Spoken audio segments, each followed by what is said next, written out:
আমাদের সবচেয়ে বড় পরিচয় আমরা শ্রমিক এবং আমরা আমাদের এই শ্রমিকদের স্বার্থ রক্ষা করার জন্য প্যাডেল এবং অটো সব কিছুর মধ্য দিয়েই আমরা আমাদের যেই শ্রমিকদের স্বার্থ সেই স্বার্থ বজায় রাখব। প্রিয় ভাইয়েরা আমার, কোন বোনেরা এখানে আছেন, তারা এসছেন, গ্যারেজের যারা কাজ করেন সেই রকম বোনরা আমাদের আসছেন।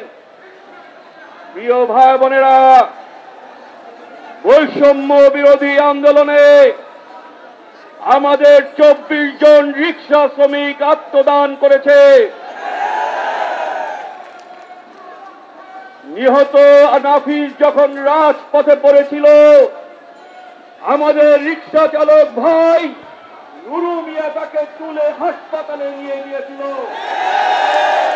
অসংখ্য আহত ছাত্রকে রাজপথ থেকে হাসপাতালে নিয়ে গিয়েছিল আমাদের রিক্সা শ্রমিক ভাইরা।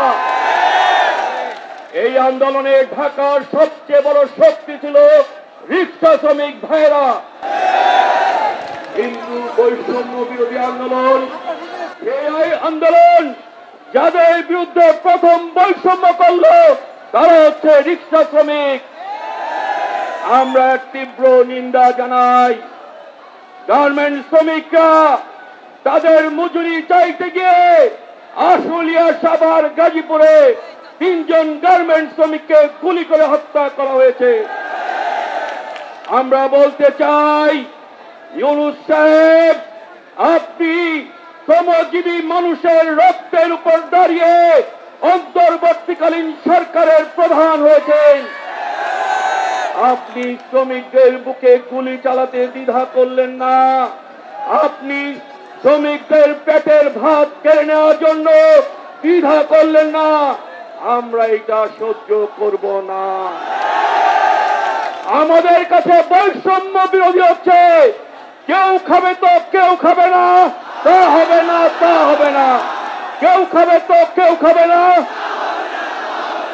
প্রিয় ভাইরা আমার, এই শেখ হাসিনার পতনের আগে শেখ হাসিনার ওবায়দুল কাদের, আমি ওবায়দুল কাদের বললাম, আপনারা তারে কি বলেন? কি বলেন? এই কাদের ঘোষণা করেছিল অটো রিক্সা চলতে দিবে না। আমরা শুধু বলেছিলাম আপনার এই ঘোষণার প্রতিবাদে আগামীকাল ঢাকা শহরের রাজপথ রিক্সা শ্রমিকরা দখল নিবে। আমাদের কথায় ভয় পেয়ে শেখ হাসিনা ঘোষণা করেছিলেন ওবায়দুল কাদেরকে, রিক্সা বন্ধ করার ওবায়দুল কাদেরকে রিক্সা বন্ধ করতে পারেন নাই। যারা এই ষড়যন্ত্রের পিছনে আছেন তারা এখন কোর্টে আশ্রয় নিয়েছেন। কোর্টে গিয়ে আমাদের বিরুদ্ধে মামলা করে কোর্টের মাধ্যমে রায় নিয়ে আর রিক্সা বন্ধ করার ষড়যন্ত্র করছেন। আমরা সেই ষড়যন্ত্রের দাঁত ভাঙা জবাব দেব। আমরা রিক্সা শ্রমিকরা কি বলেছি? আমরা 2 দফা দাবি দিয়েছি। আমরা বলেছি আমাদেরকে লাইসেন্স দেওয়া হোক। লাইসেন্স দিলে কি হবে? প্রথম কথা, আমাদের উপরে চাঁদাবাজদের যে অত্যাচার, মাসে 3000 টাকা করে চাঁদা দেওয়ার যে অত্যাচার, সেই অত্যাচার কমবে। আর সরকারের লাভ হবে, প্রতি বছর আমার কাছ থেকে তারা রাজস্ব পাবে। বাংলাদেশে 60 লক্ষ রিক্সা আছে, 60 লক্ষ রিক্সার কাছ থেকে সরকার রাজস্ব পাবে। 2 নাম্বার বলেছি আমাদেরকে যৌক্তিক রোড পারমিট দেওয়া হোক। আমরা যত্রতত্র গাড়ি চালাতে চাই না। আমরা রুট পারমিট অনুযায়ী, যৌক্তিক রুট পারমিট অনুযায়ী গাড়ি চালাতে চাই। 3 নম্বর বলেছি আমাদেরকে প্রশিক্ষণ দেওয়া হোক। 4 নম্বর বলেছি এই যে রিক্সা যদি অনিরাপদ হয়ে থাকে তাহলে আপনি এত বড় বড় প্রকৌশল বিশ্ববিদ্যালয় কেন আছেন? কেন বুয়ে গেছেন? কেন চুয়ে গেছেন?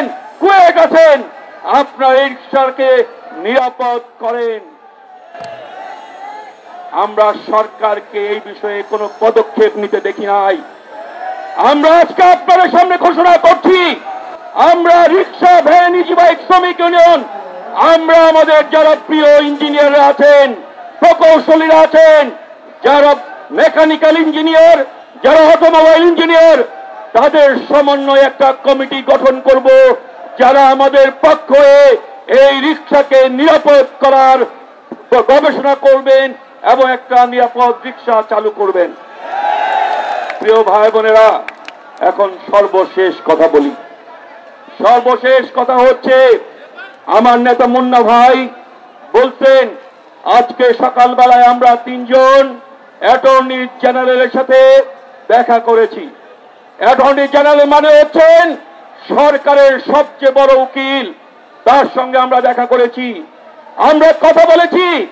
তার নিচের যিনি আছেন দ্বিতীয় সর্বোচ্চ, যিনি আছেন এডিশনাল অ্যাটর্নি জেনারেল, তার সঙ্গে আমরা কথা বলেছি। তারা বলেছেন গত বৃহস্পতিবারেই তারা এই হাইকোর্টের অন্যায় রায়ের বিরুদ্ধে আপিল করেছেন। আজকে সেই আপিলের শুনানি হওয়ার কথা ছিল, কিন্তু দুর্ভাগ্যবশত একজন সাবেক প্রধান বিচারপতি মৃত্যুবরণ করায় আজকে কোর্ট বন্ধ ঘোষণা করা হয়েছে, ছুটি ঘোষণা করা হয়েছে। সেই কারণে আগামী কালকেই কোর্টে সেই শুনানি হবে। শুনানিতে কি হবে আমরা জানি না। সেই কারণেই বলতে চাই, আগামী কালকেও রাজপথ দখল রাখতে হবে, রাজপথে থাকতে হবে।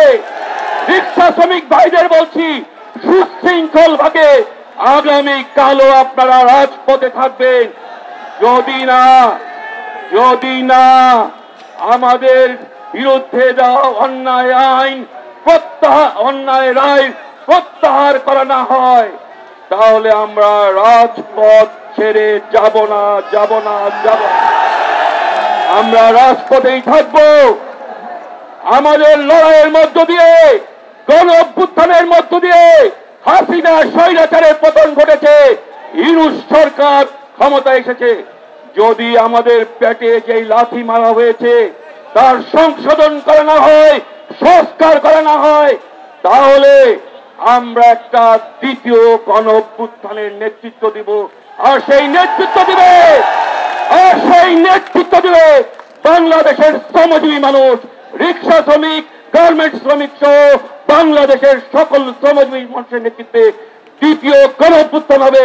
যেই গণ অভ্যুত্থানে শ্রমজীবী মানুষ রাষ্ট্র দখল করবে, তার পক্ষের শক্তি রাষ্ট্র দখল করবে, ক্ষমতা দখল করবে, নতুন সরকার গঠন করবে। আমরা আগামীকালের সুখবরের অপেক্ষায় আছি। যদি সুখবর না আসে, আমরা সবাইকে দুঃসংবাদ দিতে চাই। আপনারাও তিষ্ঠতে পারবেন না, আমাদের পেটে লাথি মেরে আপনারা আরামে থাকতে পারবেন না। প্রিয় বন্ধুরা আমার, আমরা এই সমাবেশের পরে সুশৃঙ্খল ভাবে মিছিল করে শহীদ মিনার যাব। আমাদের দ্বারা যেন কারো কোনো ক্ষতি না হয়, আমাদের দ্বারা কারো প্রতি আমরা অন্যায় না করি, আপনারা সেইটা দেখবেন। আমরা শ্রমজীবী মানুষ, আমরা মেহনতি মানুষ, আমরা শৃঙ্খলা রাখতে জানি, শৃঙ্খলা করতে জানি, এবং আমরা শৃঙ্খলাপূর্ণ লড়াইয়ের মধ্য দিয়ে আমাদের বিজয়কে ছিনিয়ে আনতে পারি। এই কথা বলে আপনাদের সবাইকে ধন্যবাদ দিয়ে আমি আমার বক্তব্য শেষ করছি। এলো খবরের কাগজ, নিখাত, নির্ভীক, নিরপেক্ষ।